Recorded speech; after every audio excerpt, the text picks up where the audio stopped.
The spiritual path daily में आपका स्वागत है। हर दिन आध्यात्मिक ज्ञान की एक नई किरण। चलिए सीधे आज के इस एक्सप्लेनर में चलते हैं। आज हम एक बेहद खूबसूरत कहानी के जरिए इंसानी जज्बे और उसकी असीम क्षमता के एक शानदार सफर को समझने वाले हैं। ये कहानी सिर्फ पन्नों तक सीमित नहीं है, बल्कि एक जीती जागती प्रेरणा है। मतलब जरा सोचिए, एक इंसान अपनी बिल्कुल साधारण सी शुरुआत के बावजूद कितनी असाधारण ऊंचाइयों तक पहुंच सकता है। यही सवाल आज के हमारे इस पूरे विषय की नींव रखता है। आखिर कैसे एक छोटे से गांव में अखबार बांटने वाला एक साधारण सा बच्चा आगे चलकर रॉकेट बनाता है, और सिर्फ इतना ही नहीं, एक पूरे देश का नेतृत्व भी करता है। ये जो जमीन से आसमान तक का कंट्रास्ट है ना, यही सबसे ज्यादा हैरान करता है।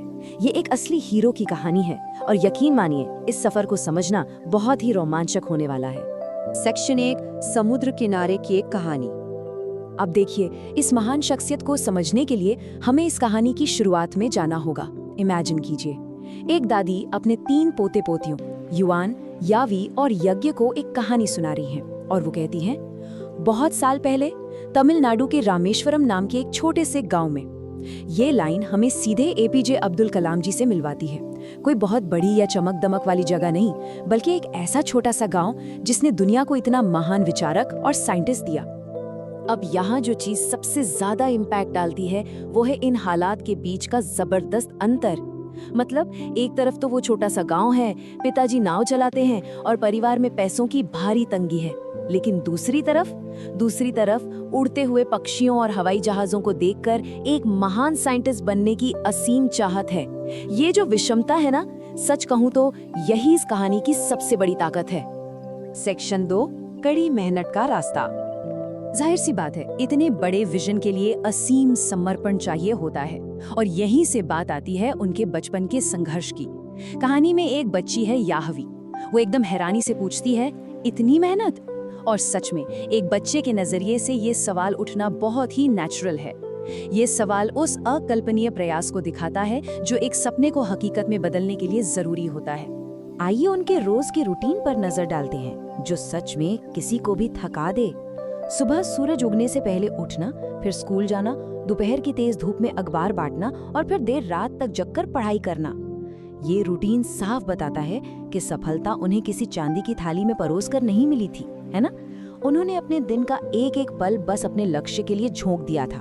सेक्शन 3, मिसाइल मैन बनना। वो सारी देर रातें और सुबह की जल्दी उठने की आदतें बेकार नहीं गई। उन चीजों ने एक सपने देखने वाले बच्चे को एक मास्टर के रूप में ढाल दिया। विज्ञान की गहराई से पढ़ाई करना, फिर उस ज्ञान से रॉकेट और मिसाइलें बनाना, और अंत में भारत के अंतरिक्ष और रक्षा मिशनों में अपना बहुत बड़ा योगदान देना। रामेश्वरम के उन रेतीले तटों से लेकर एरोस्पेस की इस जटिल दुनिया तक, ये सच में एक बहुत बड़ी ऐतिहासिक छलांग थी।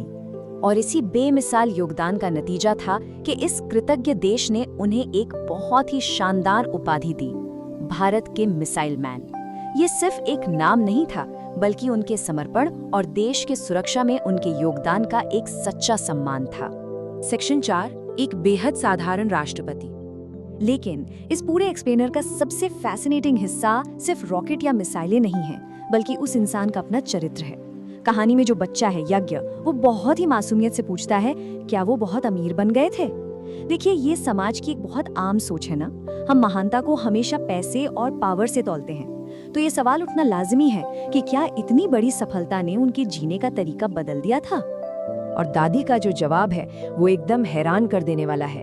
जो इंसान देश के सर्वोच्च पद तक पहुंचा, यानी भारत का राष्ट्रपति बना, वो जीवन भर अविश्वसनीय रूप से जमीन से जुड़ा हुआ, साधारण और विनम्र ही रहा।